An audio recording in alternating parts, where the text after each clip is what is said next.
السلام عليكم ورحمة الله وبركاته. الحمد لله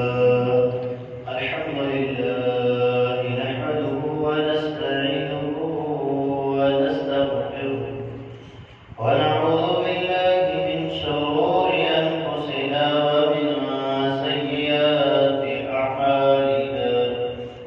من يهده الله فلا مضل له ومن يضلل فلا هادي له. أشهد أن لا إله إلا الله وحده لا شريك له وأشهد أن محمدا عبده ورسوله.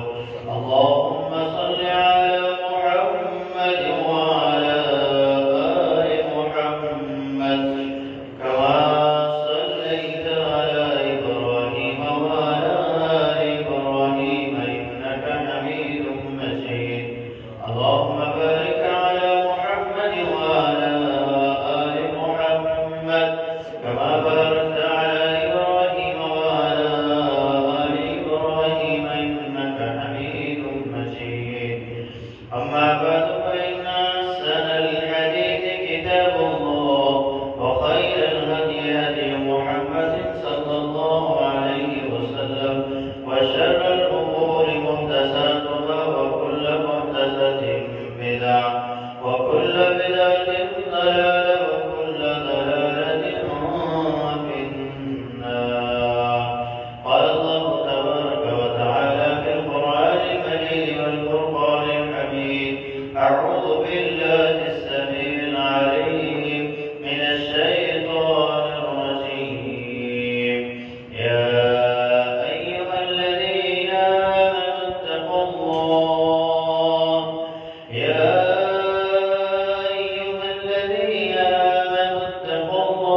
حق تقاته ولا تموتن إلا وأنتم مسلمون. يا أيها الناس اتقوا ربكم الذي خلقكم من نفس واحدة وخلق منها زوجها وبث منهما رجالا كثيرا ونساء واتقوا الله الذي تساءلون به والأرحام إن الله كان عليكم رقيبا. يا أيها الذين آمنوا اتقوا الله وقولوا قولا سديدا يصلح لكم أعمالكم ويغفر لكم ذنوبكم ومن يطع الله ورسوله فقد فاز فوزا عظيما. قال الله تبارك وتعالى في القرآن المجيد في مقام آخر: يا أيها الناس كلوا مما في الأرض حلالا طيبا ولا تتبعوا خطوات الشيطان إنه لكم عدو مبين.